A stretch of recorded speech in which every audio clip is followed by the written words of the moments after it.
Hello, everybody, and welcome to the third edition of the Liverpool.com podcast. I am Kristian Walsh, and with me are Liverpool.com writers Joe Rabinowitz, Ollie, Connolly, and Dan Morgan. How the devil are we, gentlemen?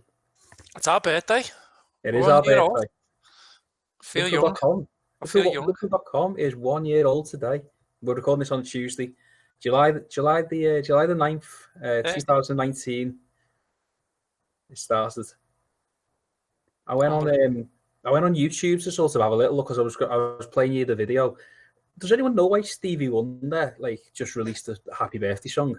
He's got genuinely cover Stevie Wonder.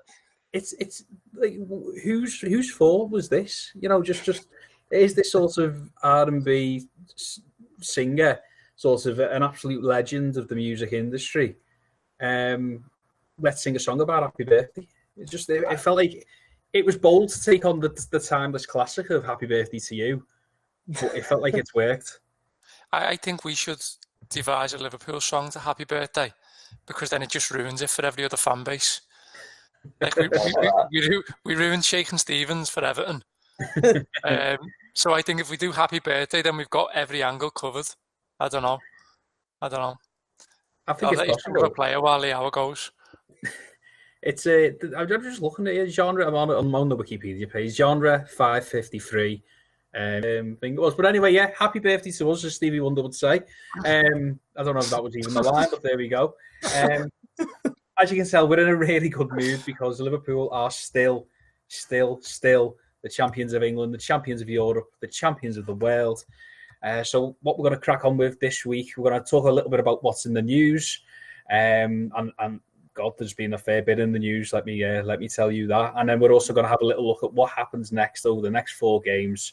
And as much as the longer term picture that we're going to be speaking about, we also just want to sort of see what we want to see in the last 4 games from this Liverpool team and from the Premier League in general. But first, here's the news. First of all, Jurgen Klopp, gentlemen, he keeps on talking transfers. That is mainly because he is asked about them.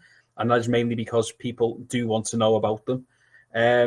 Speaking in his pre-Brighton press conference, he said, "Are there players out there on the market who could help us as well? Probably yes. This is a challenge to us to improve a really good football team, but time is a challenge as well," which is deep. Nobody knows what the future will hold for all of us. So how can we make decisions, really expensive decisions, about how we deal with it? He talks on and on and on, of course, and then he says, other clubs maybe can spend some money, but this club is led in a specific way. This is our way, and here we are. Is it the best way? I do not know, but will we stick to it? Joel, is it the best way? I mean, it's certainly delivered pretty good results, hasn't it? I think one of the funny things about transfers is there's a disconnect between people's interest in transfers and the actual intention of what transfers are there to do. Transfers, the whole point of them is to build the best team you can possibly build. And the reason you want to build the best team you can possibly build is to win the hardest trophies there are to win. And in the space of just over a year, we've seen Liverpool literally win V2 trophies at every club. Well, certainly English clubs cover most, the Premier League and the European Club, plus becoming world champions in that time, and a Super Cup as well. And I remember we just said that it's a year since we started. I remember a lot of what we were talking about and writing in our kind of first few weeks last summer was about, can Liverpool afford to not build basically from a position of strength after they won the European Cup? They'd done 97 points. And at that point, the general feeling was that if Liverpool didn't use that chance to strengthen going into this season, they would be unlikely to be able to match their points return from last season, and at Man City with the squad that was best equipped to go again and kind of get somewhere close to between 95 and 100 points. And we've seen Liverpool didn't do anything. They signed a couple of teenagers in Elliot and Vandenberg, a free agent backup goalkeeper to replace Mignolet, and are almost certainly going to exceed last season's points tally, maybe even break the all-time record, having signed no one. Now, that doesn't mean that they can just keep doing that forever. We know that's not the case. At some point, they are going to have to freshen up and strengthen. But I think there comes a point where you can almost just sit back and say, we've done exactly what you would want us to achieve, having not gone out and spent loads. That doesn't mean that you kind of never need to strengthen, but I do think the strategy which has got us to this point between Klopp, Edwards, FSG, has enough credit in the bank. I think if they decide that because of the circumstances they're not going to do loads this summer or anything, I don't think the squad is in urgent need of addressing. There's obviously a few positions, back up, left back probably. People still want kind of strengthening, more depth in the front three, but yeah, I'm not particularly worried about it. I think I've reached a point now where I'm kind of fairly relaxed that kind of the plan, as Klopp has spoken about, I don't know if it's the best one, but it's certainly worked well to get to this point. Dan, it feels like we shouldn't probably talk about transfers because this is kind of this is Klopp drawing a line under it. Even if he does leave a couple of little kernels of hope. But the fact of the matter is that people love them. They can't get enough of them, and you see people talk on social media when and not just Liverpool.com, but any media organisation really puts out a story about a transfer, whether it's a report, a rumour, or just a general look at what's going on around the European leagues, and they say nobody's bothered. Stop writing this. But we know for a fact that people really are interested, and what he says here is interesting. It feels like. Do you feel like Klopp has sort of got to grips with this now in England, where he just knows he's going to be asked? I mean, we'll move on to Thiago in a moment, but he knows that he's going to be asked, and he knows his stock answers, and he's never really going to show his hand. And he basically uses his media duties to get those messages out there about transfers to both the supporter base and maybe to other clubs as well. Yeah, I think he accepts it to a degree. Don't get me wrong, he's a lot smarter than he intentionally comes across sometimes. So, his club being heavily linked to Thiago, for example, will in some parts keep the likes of Fabinho on the toes, and will make players modest and honest. And Carragher talks about it a lot. Player used to come into Liverpool, the first thing he'd think is he playing in my position? Is he here to replace me? So there is that element to it in terms of sort of managing the competition of the squad constantly. I think it's more. I think it still forms part of our sort of doubters to believers journey, if you want. I think we're still sort of in the mind frame of aspiring to be, and it's only sometimes, and no one wants to rest on the laurels, but it's only sometimes in that context that you have to stop and say, hang on, we're champions of everything here. And I know that the next aim is to then maintain and then to build and to evolve and to become a dynasty. But for me at the same time, it's a lot harder to improve on greatness than it is when you can see the faults there, when you can see the glaring need for a centre-back or a goalkeeper. So the margins become fine. Where I am interested is sort of if and when these proposed real changes that are here now in terms of 5 substitutes stick around for a bit longer, because I think that then maybe forces the manager into a bit of a corner, whereby if his only real aspiration for business was to improve on, for instance, Dejan Lovren, Xherdan Shaqiri and Adam Lallana, with Curtis Jones, Harvey Elliott and Nico Williams, he might be thinking, I need at least 1 or 2 to bridge that sort of void now. If we're going to have 5 subs, if we're going to have games condensed into 2 a week regardless, because of the calendar and because of the schedule. So things can change. Things do change. They're movable all the time. But yeah, people love transfers, and often they don't stop to think as to whether we actually need them or not. Yeah, that's a really interesting point, Ollie. I'm just looking here, for example, and I'm just going back a little bit from a few years back. And when Man City go absolutely spend crazy in the summer of 2017, I'm just going to get what they do that summer up. They pretty much, so they spend around £285 million on players such as Laporte, Mendy, Walker, Bernardo Silva, Ederson. I mean, those five alone are first teamers, exactly. But the reason they do that, they didn't do that from a position of strength. They finished third the season before, 2 points ahead of Liverpool, who needed the final day to qualify for the Champions League. City finish, 15 points behind champions Chelsea. They lose 6 games, which is actually 3 fewer than they've lost this season. So God knows what happens this summer. But in general, you look at Liverpool in 2017-18, and again, that wasn't from a position of strength when they go all out and buy Alisson Becker. They just also signed Naby Keita and Virgil van Dijk, of course, and then you got Fabinho thrown into the mix. These teams who are going to be spending, such as Chelsea, for example, are only following what Liverpool have done in the past, what City have done in the past. You very rarely see a team in a position of strength double down in such a dramatic way. It's usually just a tweak here and there, isn't it? Yeah, it would be filling an obvious void or a guy who's definitely leaving, which they don't really seem to have a concern with. I think that makes the point there is that this summer is so different and unique, and that's what is throwing it all out. And the game plan is so obvious. It's if we recuperate, we know the people we're interested in. We know the machinations of what a deal would kind of be. Though obviously the finances are a bit all over the place. If we raise money from Gruitch and Wilson, which I think they're now expecting not to raise what they were initially anticipating, if we do hit certain marks, then we'll do it. So it's like, well, what is there to talk about until then? And they have the luxury of being able to roll this over into next year with the same squad, with it being settled, with bringing some of the young lads through. I think that the cultural thing you're talking about there is the most fascinating part, the transaction over the action.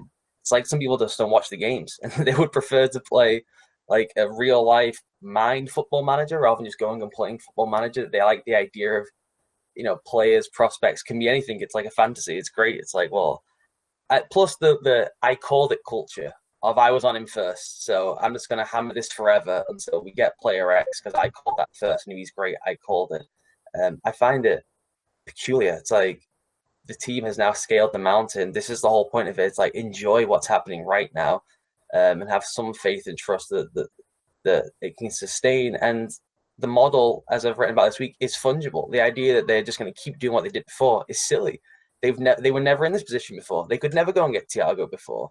So they will apply some of the old principles and try and adjust it to this new norm in the middle of a financial climate where ownership is getting whacked in areas that isn't to do with football. So we don't know what it's going to look like yet. Chris, I was just going to say on that, between Klopp's first and second titles in Dortmund, it's obviously a very different situation back then. That's kind of, 9-10 years ago now. And obviously it was in the Bundesliga, not the Premier League. So Man City obviously weren't a thing. But Klopp barely did anything to his team after winning that first one. I think I wrote something about this a few weeks ago. I think Sahin left to go to Real Madrid. He replaced him like for like with Gundogan, who was very cheap at the time. And I think he brought in Perisic for something like 6 or 7 million.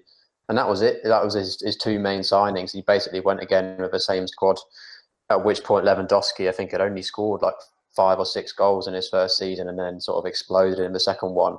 And they went and got more points and I think won the German Cup in the second season as well. So there is precedent for Klopp winning a title and improving a title-winning team without actually going out and spending loads on reinforcements.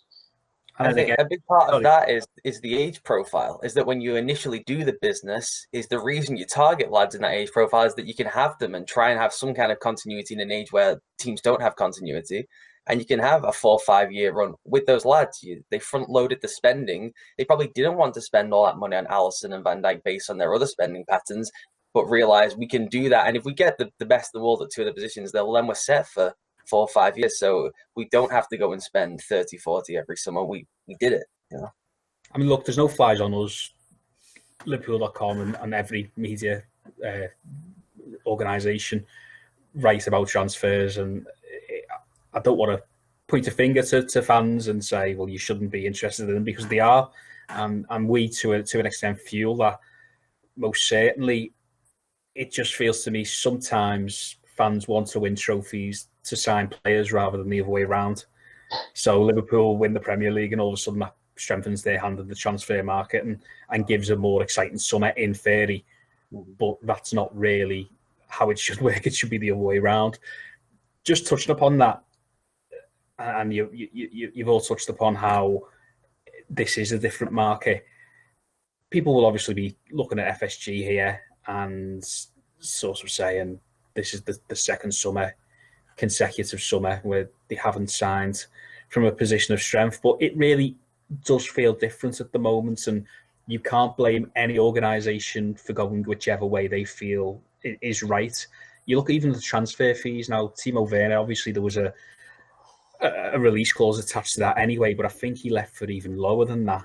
You look at Leroy Sané, who's basically left for what he came for. He's gone to Bayern Munich for a sub £40 million fee. Even little things such as, and look, I know that they're both as part of the same club essentially, but the Hwang from Salzburg has just gone to Leipzig for about €8 million, which is just this guy is. I mean, it's unreal really that they got such a good deal for him. So, looking at what's going on around Europe at the moment and some of the fees that are getting bandied around, and the fact that they are much lower at the minute, it seems.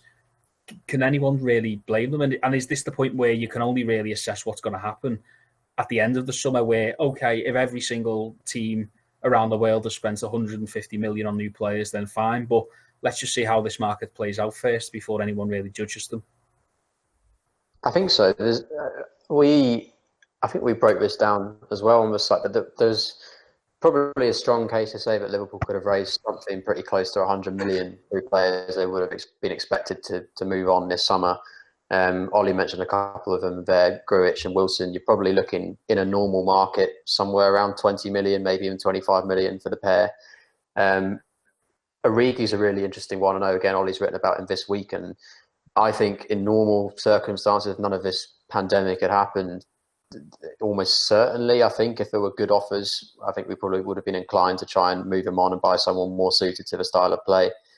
I think there's quite a strong chance he hangs around for a little bit longer now, because, like you said, the fees that are going around at the moment are so small. Again, players like Lovren and Shaqiri, again, I think you'd probably be looking at somewhere around 15 million, maybe even 20 for them.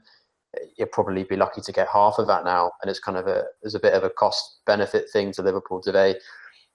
Think it's worth taking 6 or 7 million for Lovren in the current market when they're probably not going to go out and buy another centre back, really, or are they just better hanging around and seeing kind of what the land looks like, if not in January, then next summer? Because I think that we know Liverpool tend to sort of do their kind of transfer planning several years in advance. So we're all talking about kind of players that we want to see this summer, like Werner was the obvious one, which obviously isn't happening now, and people are talking about Thiago. But Klopp and Edwards will probably have known last year who they were looking at for next summer, 2 years down the line. So if they have got plans to kind of go big on someone at the end of next season, that would sort of, I suppose, reinforce the sense, I suppose, in not kind of going crazy this summer if they don't feel the market's right for them. One of the things that's interesting with the guys and the teams you mentioned there, Chris, is it's all kind of the savvy operators. Chelsea are good at this. I know that people have different, almost like moral judgments on what they do in terms of the churning out factory of players, but they're good at identifying targets. And they're all also deals that don't require a great deal of negotiation. There's either a release clause to figure out. They have 1 year left on their contract. The Sané deal's basically been under the table for 18 months, and it was just kind of, when is it activated? Can they figure out a final number value? They're kind of like in their prime, 26-year-old player at the peak of his powers going to a big club. We haven't seen those deals kind of like, how are they going to get negotiated yet? And those are the type of players who would improve Liverpool. The Thiago one is a player in the final year of his contract who you can get a depreciated value because of the injury history, because of that final year compared to his actual skill set. So it's going to be interesting to see, does everyone try and find these inefficiencies of just release clauses, just a year left, and that kind of what would normally be the upper class of transfers either gets diminished a little bit and becomes cheaper, or do they just not move at all? Sancho would be the obvious one. That's a guy who, in the ascendancy, and you've got United saying we're going 50 million or no more. I mean, the guy is probably worth double that. Yeah. I think you've just mentioned Thiago there as well, the T word, Ollie. We won't spend too much time on him. If people haven't been following this saga, if we can call it that, basically everybody and the dog is saying that Thiago wants to move to Liverpool, but there's been no contact between Liverpool and Bayern. Liverpool seem pretty insistent that it's absolute nonsense. I suppose just a really quick round table here. Do you want it to happen, and can you see it happening? Do you think it will happen? I'm happy for any player who shoots what Jurgen Klopp wants, and the big thing for me is that we only get to see these people on a pitch for 90 minutes. We don't know what they're like in training. We don't know what attitudes they're bringing in. You know, you look at Guendouzi at Arsenal, for example. Clearly, has got a negative influence on the dressing room. And then you've got someone like David Luiz, who people watch on a pitch and say, how's he still playing? He's clearly doing something right in training. So when we look at these players in terms of raw ability, we can say yes or no, but there's so many other variables at play when it comes to what this manager wants. And yeah, it's still very non-committal. I'm happy for it to happen. But I just think it's been really interesting that no one has been willing to hang the hat on it either way, really. Ollie? Yeah, the Thiago one's fascinating. I think back to, when I wrote about him this week, I think back to when Guardiola first arrived at Bayern, and the whole mantra of the club was they have to sign Thiago. If you're going to try and like move that Barcelona model culturally, stylistically, he's the one to do it. You got to bring him with you. And it was this weird thing where it's just like, this is the guy who's going to like bring kind of like the whole Messi culture. He's going to bring it there. So I think what you're saying there, Dan, is really interesting because clearly he's a serial winner. And the only issue that's been there, and technically so supreme and just dominates the Bundesliga in touches and, you know, chances created and all that stuff over a 3-year spell. There's not really been anything like it in their league in terms of his dominance of the ball and then what he's done with it. So I find it fascinating that people are almost down on it as with the age. So it's like, this guy is completely world class. It's like, so we're not going to bring in a world class player because we're going to keep Alex Oxlade-Chamberlain, Gini Wijnaldum. Like, I know that sounds like very simplistic, and the role they play is different, and Wijnaldum is massively important. But I can't see any way this kind of player cannot improve your team in some way. And the off the pitch stuff is there, because when Hansi Flick came in and Bayern was a complete mess at the start of the season, he said, everything again, we reorient around this lad. This lad will take us to the promised land. And they have gone on to blitz everyone in every competition for 7 months straight. So I just find it odd it's leaving. That's the thing that I find bizarre, more so than Liverpool would be interested. If they're not interested, it's a failure of the model. If he doesn't fit into, if him for 29, 30 million doesn't fit with what they want to do, that's a failure of the structure more so than it is the player isn't worth it. I wasn't impressed with Munich, you know, Ollie. I can see where he's coming from there. I don't think I could do with Oktoberfest as well. I think that'd do me head in a little bit. So I can definitely see why he's leaving. The Metro's okay, but apart from that, I don't see what it's got over Liverpool. So I can definitely see why he wants out of there. Especially if you're not massively into sort of big sort of pork sausages, because I mean they do them better than anyone. But apart from that, I was really unimpressed. Give me Berlin any day. I will say as well, probably not the greatest thing to take Pep's advice on like people skills and, you know, who he is the right guy. Yeah, if Pep's your mate, then my God, got to look at yourself in the mirror. You're probably one intense individual who can recite, formations back to front to back, and you're a terrible, terrible pint. Joel, just quickly on Thiago. I mean, this is probably a really clunky comparison from myself, but what Ollie's just said there. To me, it will probably be like, and this is someone who doesn't really know Thiago that well, but sort of has seen him and what he's capable of. He's not at the level of what Van Dijk is to centre-backs, but I think it'd be a little bit like, he's the same age as Virgil van Dijk. Both had sort of injury problems before they signed. Is this not kind of like saying, well, Liverpool have Joel Matip, so let's just give Van Dijk a pass? Possibly, yeah. I think when I first saw the links, I thought that just there's no chance. It seems like the least sort of Liverpool-like player we'd go for under FSG for all of the reasons the guys have mentioned there, age, injury record. It's just not the kind of profile of player we tend to target. But the more that's kind of been spoken about, maybe there's an element of we're trying to convince ourselves that it makes sense.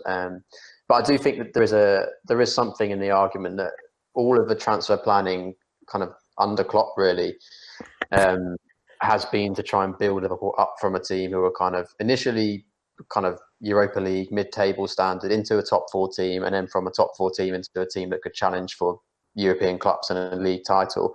And they've done that, but we haven't seen what the transfer strategy looks like once you've actually reached that top point. And I think that's the stage at which you can say, look, we can afford to kind of not drastically kind of revamp the entire model or depart from the principles that have taken Liverpool to this point, because Klopp's been quite clear they're not going to do that.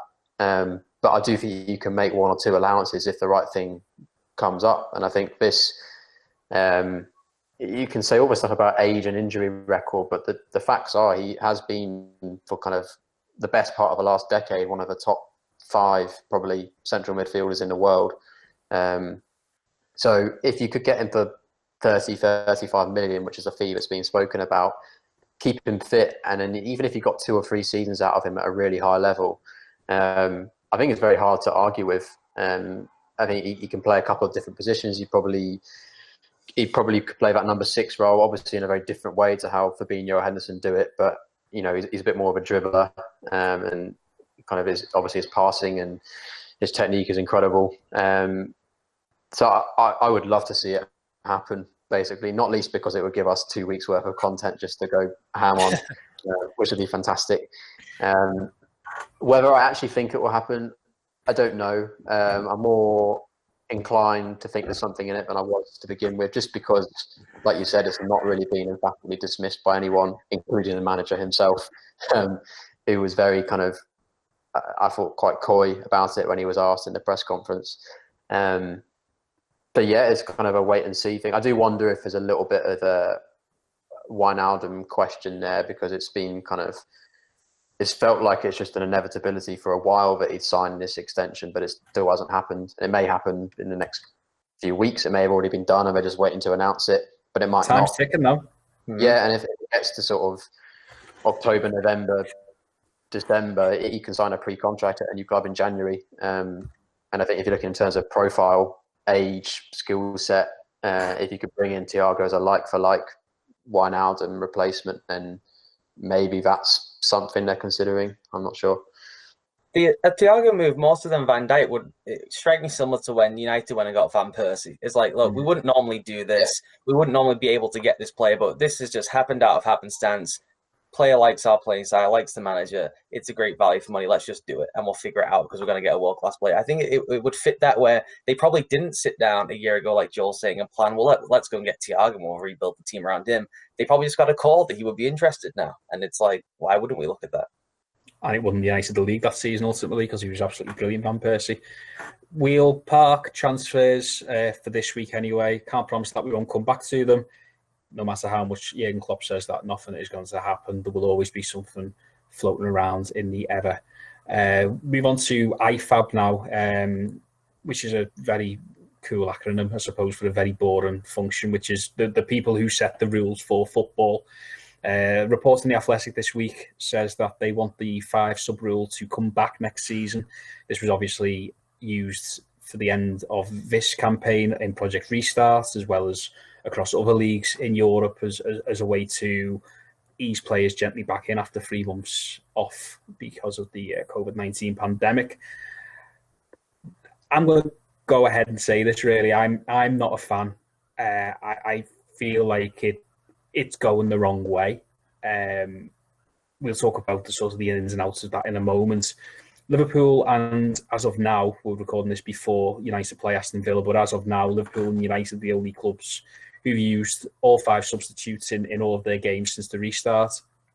But I suppose, for me, the game is stop-start as it is. It feels like with the water break as well at the moment. It feels like games very rarely get into a rhythm. It feels like, from a Liverpool perspective, it could help, but at the same time, it could hinder. And personally speaking, I would look at, if you're to have a 5 sub rule, then there would be something really convoluted around. 2 of the subs have to be homegrown, so your 4th sub would have to be Curtis Jones rather than Alex Oxlade-Chamberlain. That's a terrible example because Alex Oxlade-Chamberlain's also homegrown. Homegrown Curtis Jones rather than Naby Keita. So yeah, that's where I'm at with it really. And then I think if you start coming into those sorts of convoluted rules, sub-clauses, etc., it's always there to either be exploited or to fall down, and there's a big massive tribunal over things. And somehow Pedro Chirivella gets Liverpool kicked out of the Premier League. So what do you guys reckon? Does anyone want to take this one up? Fan, not a fan? How do you see it going? I sort of... Go ahead, Dan. No, go on, mate. Go on. All right. I saw the sense in bringing it in as a kind of a short-term measure, like you say, just to kind of get through this weird sort of 2019-20 Part 2 thing, because I think, bringing players back after 3 months without playing, I think there was going to have to be some kind of allowances to allow teams basically not to be struck down by injuries. I've actually been surprised by I know there have been injuries, but there's not been as massive a problem as I kind of anticipated it might be. And I think the subs might have kind of helped that. I do think there is a kind of worry, I suppose. Obviously, it does benefit the clubs that have the more resources, the bigger squads and that. So in a sense, it sort of increases the kind of disparity there when you've got Man City capable of just bringing on Bernardo Silva, Gabriel Jesus and Sterling for the last half hour against teams. I think from my point of view, I wouldn't particularly like to see either the 5 subs or the drinks break carry on into next season. I think it's sort of, they were necessary, I would say, probably to get this season done. I think I'm more worried about the drinks break, to be honest, than the 5 subs thing, because essentially what it's done is break matches into kind of 4 quarters as opposed to 2 halves. I remember that stuck out to me as one of the, especially in Liverpool's first couple of games, it's like a really obvious change, I suppose, because it's kind of like the way Liverpool play is so oriented around kind of building pressure and building momentum in games, which is why you've seen throughout the season they score so many goals in the kind of the last 10-15 minutes before half time, and that's a result of teams basically not being able to maintain their kind of their shape or their concentration for such a sustained period of time. Whereas when you introduce this thing where like on 22, 23 minutes, they stop, get 2 minutes to reset, breathe, managers are using it as basically a mini sort of half-time team talk thing. It's not just going. There was a picture from Brentford against a team in the Championship, and the Brentford manager literally had the whiteboard in front of them during the drinks break. Yeah, so it's a new chance to kind of take a breather, reset. And so like if you haven't made the breakthrough before 20, 21 minutes, it becomes really hard, because then you've got to spend another 10 or 15 minutes kind of getting back into your flow and stuff again. So yeah, it's quite, I'm surprised how little has been made of it. A lot of people have spoken about the 5 subs thing and how that's changed, but the drinks break I think is almost as drastic a change, if not more so, in terms of kind of the way it disrupts the kind of the flow of matches. The drinks break is the most frustrating one, because you can just see that it's going to end up with a picture-in-picture ad, and Gillette's going to buy ad time, and it'll just be 4 quarters, and it'll be sold as sports science when it's just not. And to me, it's more so how they work in conjunction with each other more so than them independently. If they have sports science that says these guys have got to play flat out now with the European Championships and the African Cup of Nations for 18 months, 3 games basically, constantly. If they have sports science saying that we have to take these steps, then I would get that. But when you put them together and now you get it, I mean, in one half, you can end up having 6 breaks. I mean, it just completely disrupts the whole tempo flow of the game. You'll start seeing managers, Mourinho more than likely, having player-specific plans where you get 20 minutes, then we're going to take you off, then you're going to get 20 minutes with the 5 subs. And don't worry, because we're going to have these natural breaks anyway. So you man-mark this guy for 20 minutes, burn yourself to the ground, then we'll bring this next guy on. Part of the sport is that the guys with the best concentration, like Joel said, with the best skill, with the best stamina, and those skilled players, they can get better. They find more space. They can do stuff as the game draws to an end, because it's really hard. You're not supposed to just go and get break. I understand that, yeah, there will be a reasoning behind it. And as you said, Joel, it made sense with this really truncated period. But to extend it out is to just completely transform the dynamics of the game, and it makes no sense to me. If they want to do a massive thing where they start limiting minutes over a season, I think that becomes more of like a magical thing. We have like a minutes cap. Players can only play X number of minutes. That becomes more of a long-term, players are playing too much, it's too intense type thing. If we're going to have 12 months around the seasons, then it is to disrupt the dynamics of the individual games. Yeah, I mean, I agree with everything that the lads have said there, to be honest. I think what's been interesting for me is how liberal Klopp's been with his subs. You know, you can usually set your watch by, he's very Rafa in that sense. You can usually set your watch by 65, 76, 87 if he makes 3 subs in a game usually. I think there's only been one game, if I'm right, Palace, where he hasn't used one at half time. So I get that there's the context that we've basically had the League One since we come back. But at the same time, I think I don't really buy the argument that it suits the top teams more. It does in the sense that they have better players, obviously. But last night's a classic example where Brighton and Hove Albion get to play with a certain style and a certain strategy and a certain shape and personnel from the off, but they're still able to bring 3 subs on 60 or 65 whenever they make them in Basuma, Moy and Connolly. Now that completely changes their game plan again.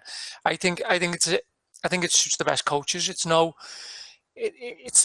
accident that Ancelotti, for example, I'm not saying he's not a good coach, obviously, but Ancelotti says 3 is enough, and he's adamant, he's vehement that 3 is enough. He's saying 3 is enough because he hasn't got enough variance in his squad. He's got no variance at all. Mourinho, the same, another one.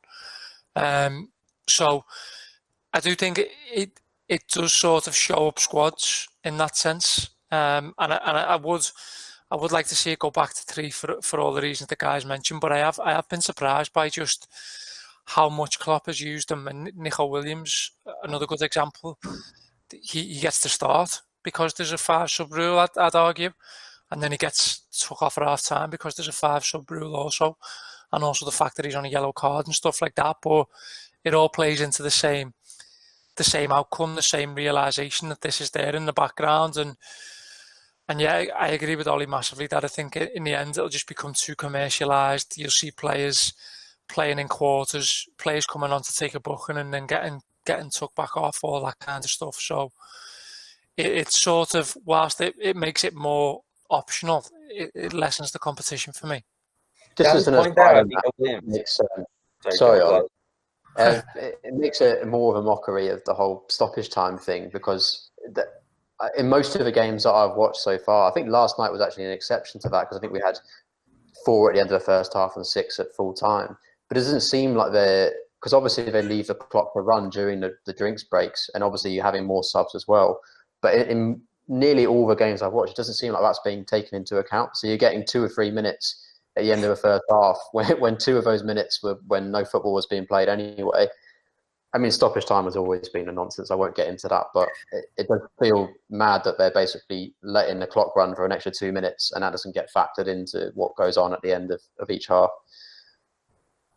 I think it doesn't necessarily favour the richer teams. It just the teams who spend their richest best. I saw John McGinn after Liverpool beat Aston Villa on Sunday bemoaning the rule, and I understand why, because Liverpool bring off Alex Oxlade-Chamberlain and Divock Origi and players such as that, and bring on Henderson and Roberto Firmino, and I think it was it Fabinho as well, maybe, I can't quite remember, but I can see why he's done that.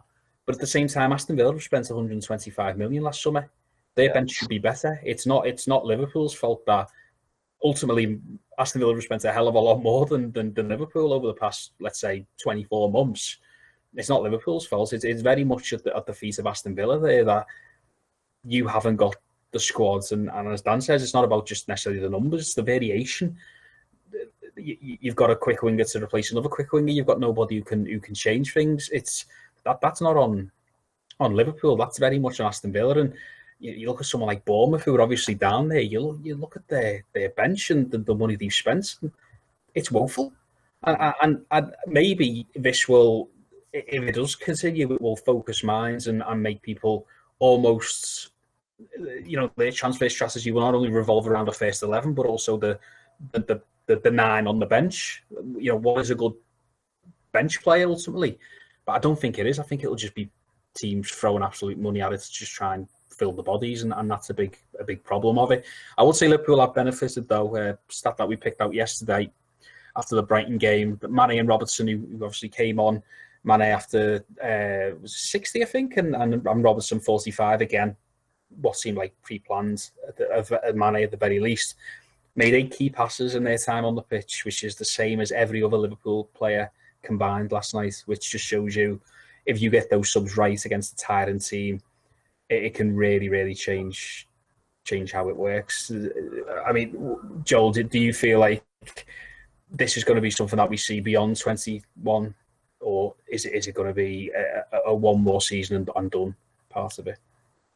I'd be very surprised if it was kind of established as a kind of part of a game long term beyond next season. As I said, I hope it isn't kind of extended into next season, but I do think it will be pretty short term. I know you touched on Robertson there, but I mean, he retweeted our little thing off the account yesterday, so he was obviously happy to be back in form. But I thought it's funny, he almost has looked like a completely different player, I think, since the restart, and not necessarily in a good way. And it's not like we have any sort of general worries about Robertson, because we know how good he is and how consistent he is. But I thought yesterday was the best I've seen him play, one of his best performances of the season. I know he's only on for 45 minutes there, but you kind of got to see everything about him going forward, and that sort of is funny. When we talk about like partnerships in football, we often talk about centre backs and the front three and the midfield partnerships, but that little connection he has going on with Mane, we haven't seen too much of it since the restart. But yeah, that sort of little spell when they were playing together was fantastic to see yesterday. Just one final thing on something Dan said I thought was really important to note. That having the 5 subs gave Klopp kind of this get out of jail free card with Nico Williams thing. Ordinarily, you'd have to decide, do we want to use one now, or do we have to go through 10 more minutes where our young lad is playing out of position, he's getting ragged? That's a massive dynamic shift for Brighton, because if he has to stay on and do 10 more minutes, they can target him. It really changed the balance of the game. And almost for his development, you almost would want to see, like, let's see how he handles this. He's got a yellow card. He's got to be really smart. His positioning's got to be better. Let's tell him. Let's give him 10 minutes. Let's not embarrass him. But it's a complete get out of jail free card to go, okay, we'll go and put one of the best left backs in the world on just to bail us out, because it doesn't make any difference. It's like we still have 4 left. We can still bring Curtis on and say we're developing him. Like, whatever you want to do. That's kind of frustrating, because for Liverpool using this stage of the season as development, you almost want Williams to be like, get it out of your system now. Like, yes, this is really hard. This is what's going to happen sometimes. You're going to get completely beaten. How do you adjust it? How do you communicate with Van Dijk? How do you communicate with Wijnaldum and figure out how to solve what is a massive problem right now? And instead, they just took Robertson out, and it's problem solved. I think that's a very good point. Just finally, I'll just sort of take this one, lads, in terms of what's been in the news. You may or may not have seen that the Dixie Dean statue outside Goodison Park, which is used as it's a nice statue in general, but it's used as a memorial, ultimately, for people to lay flowers at. Some idiots, and that's being kind, decided to put a red flare on top of it. Thankfully, no long-term damage was done. I think it's absolutely crazy that this is the 3rd podcast we've done, and it's the 2nd time we're discussing behaviour like this. And ultimately, I suppose the one, look, me saying this on this channel and anybody saying it in the media, I don't think really makes a difference, because I don't think these sorts of people sort of will take this on board. But ultimately, let's just not be idiots. And again, this is a PG podcast, but let's not be those sorts of people. Let's respect the people we share our city with, the players who've sort of made football what it is in this city, and just ultimately, yeah, just stop it. I don't think there's anything more to be said. In happier news, though, we're doing a series on Liverpool.com called What Next? And the reason we're doing this, I suppose, is it was a brainchild of Ollie's, but it's, Liverpool are the Premier champions of the world, champions of Europe for the time being. And ultimately, what next? Where do Liverpool go when you're already on the top of the mountain? So this is going to be a series that's going to be running over the next week and a half, maybe even 2 weeks. We've got some really interesting pieces planned. I'd definitely suggest you check them out on liverpool.com. It's much more about the longer term picture, but for the podcast, we thought that we'd maybe look at, with 4 games remaining, what we sort of want to see and what's next for just the end of this campaign. It can be loosely related to Liverpool. It can be about Liverpool. It can be whatever. So, Dan, kick off with you. What's next for Liverpool in these last 4 games? I mean, it's a funny time, isn't it, in general? Liverpool, what I think has struck me more than anything is that we all talk about collective records, points records. These players aren't giving up on their own individual records. You know, you try and leave Mohamed Salah out against Burnley. You're going to have to lock him in his house. Literally, there's no way he is taken being rested against Burnley. And there's plenty of people saying it last night, it's Salah's turn, is it? Because one of the other 2 have been rested in the previous 2 games. No. He wants that golden boot. Alisson Becker simultaneously will want that golden glove. So I don't think we should discount individual records and what they mean to these players in the next 4 games. I think, obviously, the points record is the one now that is keeping us modest, really, with the fact that the league's been won, that and the trophy lift, obviously, which is all I'm in it for. But yeah, I am intrigued to see, just from a mentality point of view as much as anything. I think it was really interesting yesterday, sort of the body language of someone like Oxlade-Chamberlain, for example, who gets in his own head a lot. When he gets brought off, I don't think there's ever a frustration that he's been brought off. I think the frustration with Oxlade-Chamberlain is more that he feels he could have done more. Whereas you compare him and contrast him to Salah when he's interviewed after the game, and it's Salah's backing himself on assists, and he's telling you that he's basically saying he's not ruling out himself, that he's going to still get the golden boot, and yeah, that sort of mentality in terms of what the players are still playing for is where I'm going to be sort of taking my leave from in terms of the next 4 games. I don't think I've ever seen a player be more like Christian Bale from Psycho type, like smiley psychopath than Salah. The guy is like enraged at everything, but with a smile. It's really insane. He was so upset last night that he only finished with 2. So upset, and then so keen to let you know about his assists.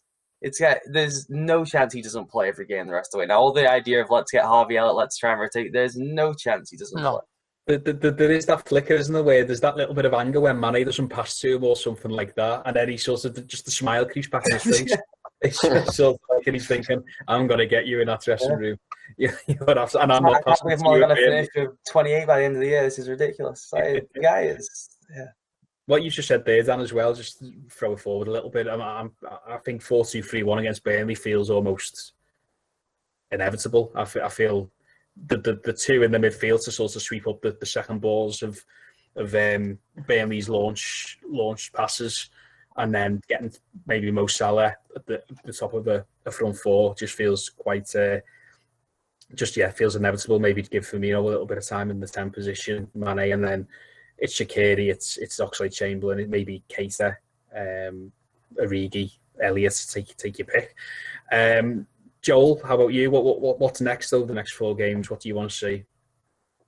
More of Keita, basically. It feels like we kind of go in cycles of this conversation of Keita. He comes in, looks great, we get really excited, gets injured, don't see him for a few weeks, and it goes like that. I'm hopeful that this 3-month break has really done him like the world of good, because it feels like his injuries have been strange basically since he's been at Liverpool. He's not had any kind of really bad long-term ones. It's often been kind of small, various muscular niggles and small things that he picks up, which end up becoming 2 or 3 weeks out, which turn into a month. So I'm hoping that this kind of long break has allowed him to sort of. He looks bulkier. He looks a bit stronger than he was beforehand. We all do, Joel. We all do at the moment. Hopefully, any sort of underlying problems he had have kind of fixed themselves over that time, because I think last couple of games, I think he's been generally fantastic. I know the first half against Villa was a little bit sort of pedestrian in general, but he obviously gets that assist for the Mane goal, and I thought he was absolutely brilliant yesterday, to be honest. Played an hour, which is a little bit of a shame that he had to come off when he did, but I understand it's probably Klopp being careful with his fitness and stuff there. I'd really like to just see him get a run. I would quite like to see him start again against Burnley, to be honest, even if it's another 60 or so.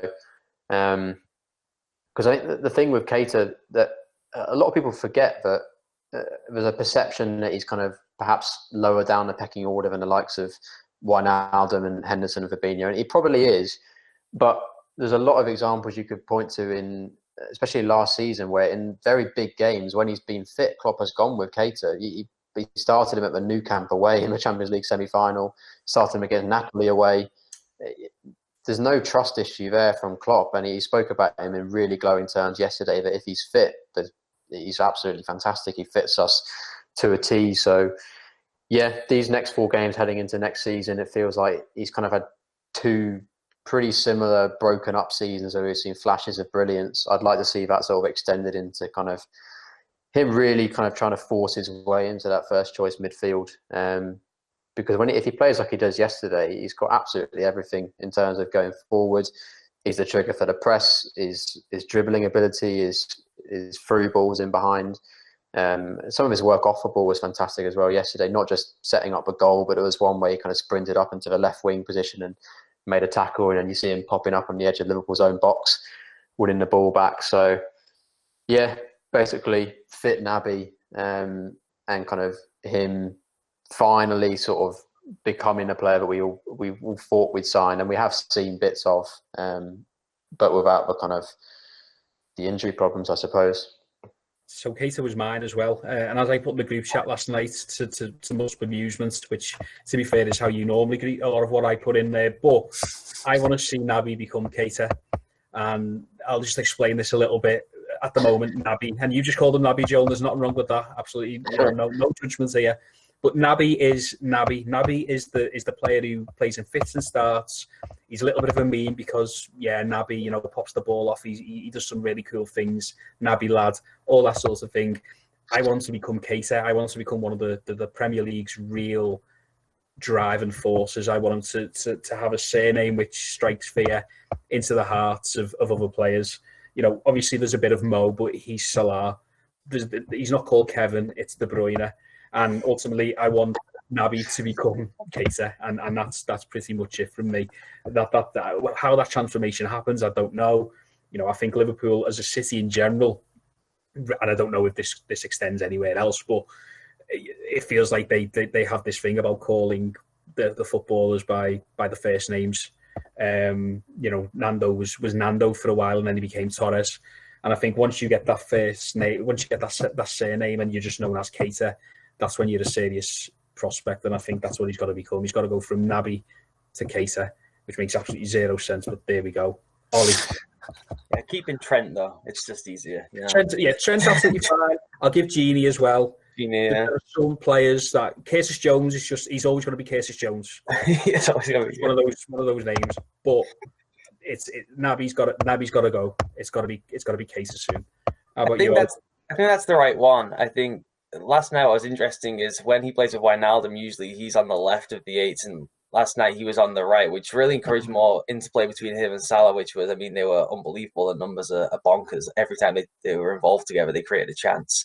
If we can get some more of that, and that unlocks a little bit more from him, I think a lot of that was to try and shield Williams on the left more so than it being his preferred role. I do think he likes to play on the drive and kind of cutting in from the left a little bit, shadowing a bit wider, then cutting in a little bit, and then he likes that little backdoor pass, moving one way, slip it the other way. But I think maybe that could be something that kind of unlocks him. If Salah can push people back and kind of create more room for him, I think that might be the path forward. That'd be interesting. The disappointment for me is Minamino, honestly. If we go back to transfers, that's the transfers they did make. That was kind of the secondary rotation piece I was excited to see. He had this break. It was kind of set up for him to really get a chance. And Dan, you were speaking about it last night. Like, you feel bad for him because he's really trying and he's in a lot of the right spots, and there's a lot of the movement is excellent, and there's a lot of the thoughts are there, and you can see how it's going to fit. He just isn't going to get the game time with the level that Firmino plays at, how comfortable that front three is together. And then when he has had a chance to play, he either played Origi through the middle, which was bizarre, or he's been playing out on the right. So I would like to see Minamino given at least, just with Salah, with Mane, a decent chunk of minutes, where it ends up being an hour in total, whatever. Like, give him a chance with those two. That's what I'd like to see. I think there's something they're still really not happy about with him, and I think it's body shape. Mm-hmm. The amount in which he leaves himself open to be dispossessed, and even his body shape when making tackles, it just doesn't look right. So I wonder whether, that's sort of an elongated absence from the team until they're happy with that. I mean, he's got no better learning point, has he, than the likes of Salah and Mane. So yeah, I think when you look at him, you do feel for him, because like you say, Ollie, he's trying to do everything, but he's dispossessed way too easily in terms of just where he's positioning his body, and it is fine margins like that in this league that define you, unfortunately. That's all good, gents. That's a good chat today. I think we're happy with that. I think we've done a good birthday chat. I think it's something that is befitting of such a momentous day and occasion. I've been having a look as well of some footballers who were born on this day and who we share a birthday with. There's Johnny from Lazio, didn't even know he existed. DeAndre Yedlin of Newcastle. This lists Raphael but not Fabio, which is really interesting, considering the twins. We've also got Ender Stevens, Ashley Young, and Sandro Ramirez, that Everton shot. So we're top of the list of. I was going to say we are, aren't we? We are amongst that. I'm now just looking at famous people in general. OJ Simpson. Excellent. Yeah, not great. I spent a lot of my childhood trying to get people. My middle name's Jack, so I was Oliver Jack. I spent a lot of my childhood trying to get people to call me Juice, trying to give myself the nickname. I was one of those. OJ Connolly. My dad had to tell me, like, please stop asking people to do that because that's not good. yeah. OJ Simpson. He's not a good fella. Tom Hanks. He's an alright fella. I hope. Yeah. You can't really tell nowadays, can you? But yeah, he's fine. Kevin Nash, who was known as Diesel in the WWF. This is really good. Another wrestler, Courtney Love. This is absolutely. Courtney Love's got a lot of Liverpool links. I've got a lot of Liverpool links. This is some good content for our audience. This Paolo Di Canio as well. So yeah, really interesting. Anyone younger? Anyone that some of our audience may have heard of? No. Fred Savage. There we go. Fred Savage. Joel, do you remember Fred Savage? No. Probably doesn't know Paolo Di Canio. You know Paolo Di Canio, Joel? I do. Yeah, I do know the name. Fred Savage. He was in the Princess Bride. Anyway, that is all for this week from our birthday-related talk. Thank you very much for joining us this week. Thank you to Kai for listening in to us waffle on about who was born on the 9th of July. We will be back next week when we are a year and 1 week old. We will hopefully all be four of us. Hopefully Liverpool will be a little bit closer to that 104-point mark. So from me, Kristian Walsh, Dan Morgan, Ollie Connolly, Joel Rabinowitz, thank you very much for joining us. Have a good weekend and stay safe.